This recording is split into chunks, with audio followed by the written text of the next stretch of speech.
আসসালামু আলাইকুম।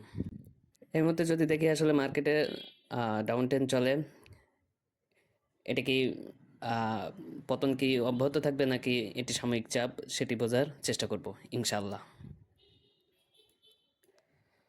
বর্তমানে ডিএসইএক্স ইন্ডেক্সে টানা 4 কার্য দিবস পতন চলমান। আপনার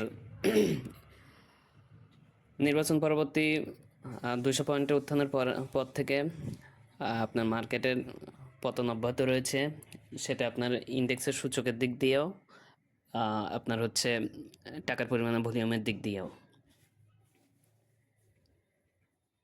শর্ট টার্ম স্ট্রাকচার দুর্বল, তাই আমরা অনেকে আসলে ডাউন ট্রেন্ড ভাবতেছি। কিন্তু যদি মুভিং এভারেজের দেখি, আপনার শর্ট টার্ম, মিড টার্ম এবং লং টার্ম যদি দেখি, তাহলে দেখা যায় যে মার্কেট এখনও আপনার হচ্ছে আপ ট্রেন্ড স্ট্রাকচার বজায় রেখেছে।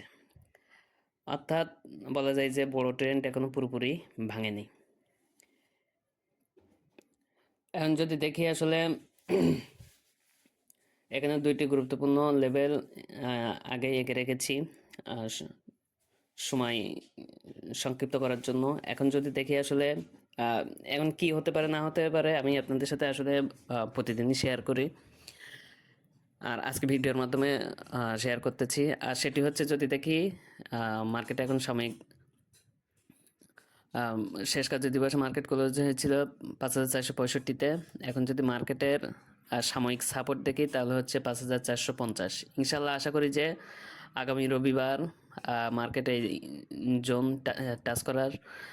টাচ করার পূর্বেই ঘুরে যাবে। আর যদি সেটা না হয়, তাহলে আগামী কয়েকদিন ভিতরে মার্কেট ঘুরে যাবে ইনশাল্লাহ। এখন মার্কেটের সাময়িক সাপোর্ট আছে 5,450 এবং মেজর সাপোর্ট আছে 5,390 হতে 5,410। এই জোন ধরে রাখতে পারলে মার্কেট বাউন্স করতে পারে, ভেঙে গেলে মনে হয় কারেকশন গভীর হবে। আর মোমেন্টাম যদি দেখি মার্কেটে, আরএসআই এবং ম্যাকডি মোমেন্টাম দুর্বল হয়ে আসছে, অর্থাৎ বায়ারদের শক্তি কমছে। আর বৈশ্বিক অবস্থাও আমরা জানি যে আসলে একটু টালমাটাল আছে, সে বিষয়টিও আমাদেরকে খেয়াল রাখতে হবে। এই মুহূর্তে আসলে প্যানিক না, লেভেল অস করার সময়। ট্রেন্ড এখনও পুরোপুরি বিয়ারিশ না, কিন্তু মোমেন্টাম উইক। যদি 5,450 টিকে থাকে, তাহলে স্টেবিলাইজেশন ভেঙে গেলে প্রেশার বাড়বে। আপনার মতামতে এটা কি হেলদি পুলব্যাক নাকি ডাউন ট্রেন্ড শুরু? কমেন্টে অবশ্যই জানাবেন। ধন্যবাদ। আসসালামু আলাইকুম।